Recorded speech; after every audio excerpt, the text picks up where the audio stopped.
We've got a couple more log examples for us to take a look at. These are a little bit more involved.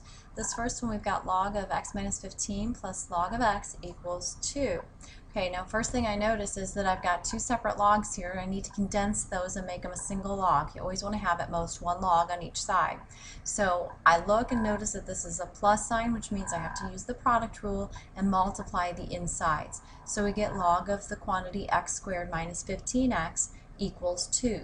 Now since I don't have logs on both sides, I can't just drop the log. I have to use the exponential form. So I'm going to have to figure out what this base is. Well, when it's a plain log, we know that means common log, which is base 10. So it's going to be 10 squared equals this inside stuff. That is going to give me a quadratic equation. And I know that to solve quadratic equations, I usually want to get everything to one side equal to 0, try to factor it, or use a quadratic formula if necessary.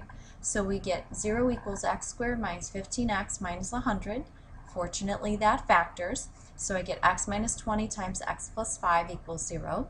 Setting each of those equal to 0, we get 20 and negative 5. Now I crossed off the negative 5 here because if I take that answer and I put it up in the original, that would give me the log of negative 20.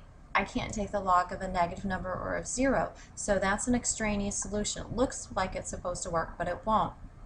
The 20, if I plug it in here, that will be fine. Plug it in here, that will be fine, so it's a legitimate solution.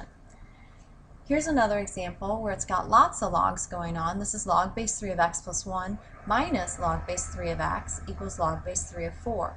Okay, combining this time we're going to have to use the quotient rule because there's a minus sign in between. So we divide the inside stuff and get log base 3 of the quantity x plus 1 all divided by x equals our log base 3 of 4.